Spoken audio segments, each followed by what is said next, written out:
Hey guys, what's going on? John here from What's Spinning, here tonight to chat about this new Code Orange album underneath.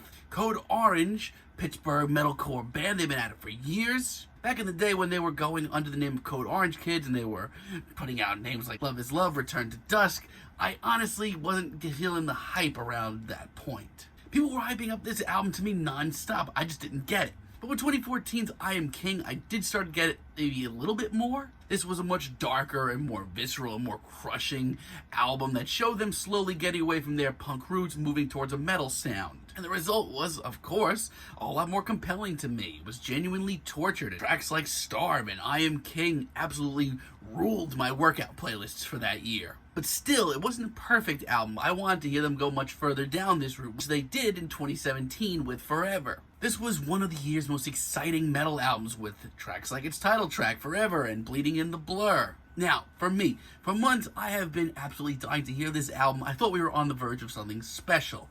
Let's chat about it. This album starts off with a very short, Deeper Than Before. And I mean, in cases like this, honestly, I usually would rather hear a band just take off, give me a no bullshit start. But between the opening quote, the immense atmosphere, and the very noisy, chaotic finale, this hypes me up for this album more than anything else probably could. Then we get into some of the singles, Swallowing the Rabbit Hole, and this track is absolutely fantastic and really interesting. It practically has some mathcore vibes, the way it has that off-kilter pacing at the start. But everything else about this track, there is not a gimmick in sight, it is just pummeling. I mean, we still get some of the chugging riffs that I had a problem with years ago, but it's become so much a part of their sound that I'm actually able to look past it by now. The vocals here are absolutely vicious and cutting, and this instrumental just seems to be ripping through everything in its path. And I mean, in typical Code Orange fashion, there is everything from mathcore to metalcore to punk rock to hardcore to alternative metal here. And the pacing here is wonderful. This is the wake-up call that I really needed right now. Then we have In Fear, and honestly, by this point, it's become pretty obvious that Code Orange has reached an artistic plane right now that I didn't really think that they could even reach. I mean, honestly, going into this album, I didn't think Code Orange could get much noisier or more abrasive. Yet, here we are with electronic breakdowns and noisy sampling. It's exciting as hell, though, and it brings in a whole mess of new dynamics to their music. Not to mention, it also might just be me, but I think that when they add in more brooding passages like they do on this track, their music comes off so much more powerful. We're currently living in a very exciting time for metal, and this track is just powerful and muscular, and it is, oh, so good. Cold.Metal.Place, on the other hand, is one of the more no bullshit, straight rippers of tracks here. I mean, right off the bat, we are listening to some of the gruffest, noisy production here and some of the most brutal breakdowns. And honestly, while I'm not a fan of these kind of tracks, usually this works wonderfully. It's so immediate, and hell, there's actually almost some groove metal aspects going on here. But at its core, more than anything, this is just Code Orange taking a couple of minutes and kind of giving us a throwback to their more hardcore sound from years ago. Last Ones Left, on the other hand, is a metalcore anthem by the books, and I mean that in the best way. I love the determined riff here, the very explosive verses. Like, one thing I do love about this album, and I do love this album, is just how unpredictable it is. Like, this is literally track 10 of 14, and I still don't know what I'm going to hear from one track to the next. The riff is explosive, the drums are primal, and I swear these vocals just get more and more inhuman with each passing segment. This is awesome. But it's the human touch of Code Orange that really blows me away at some points. It's really those tracks there that make this album a little bit more freaky,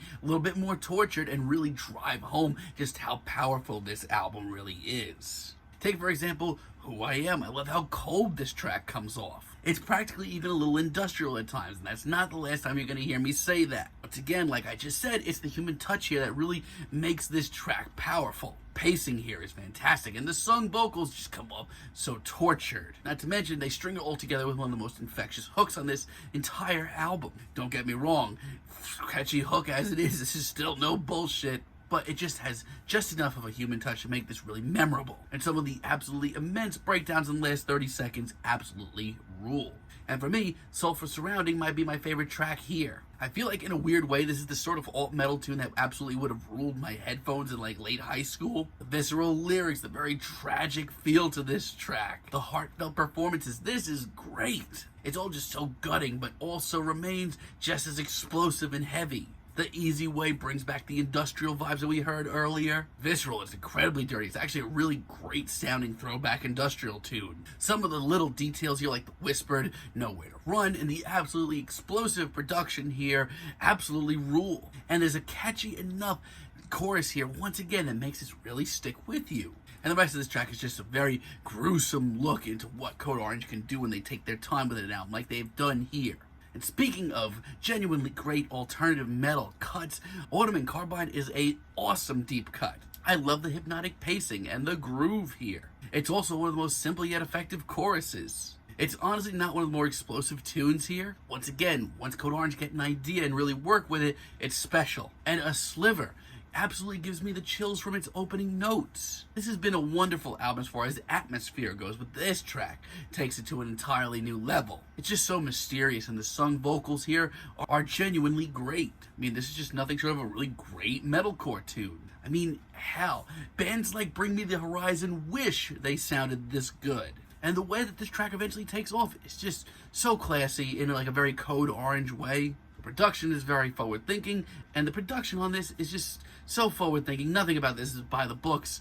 Wow. Now, I do have a few very small issues with this album, but I can assure you they're pretty small. You and You Alone, this may shock you guys, but not that into it. I mean, don't get me wrong, this has been a wildly inventive metal album. But for 3 short minutes here, I do remember everything that worried me about Code Orange years ago.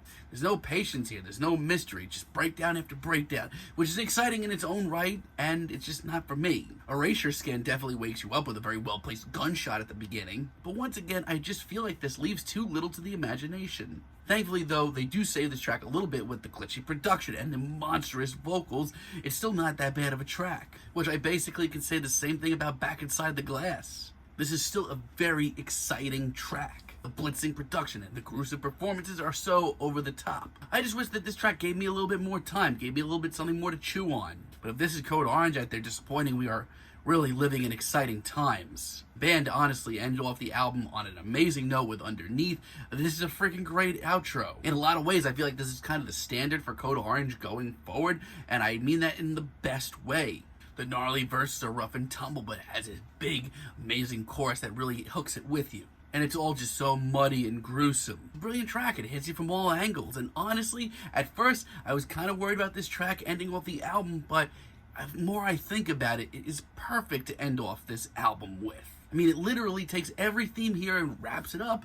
This is the Code Orange sound, and it's pretty freaking exciting. So yeah, Code Orange, I knew that this was going to be something special, and I honestly think I was right. There is nothing by the books about this album. Every track, I really never expect what I'm going to hear just next. The performances are brutal and explosive and in your face. It's gruesome, it's muddy, it's exciting, it's experimental. It's all these things combined in one. It's also just a really great, catchy alternative metal album.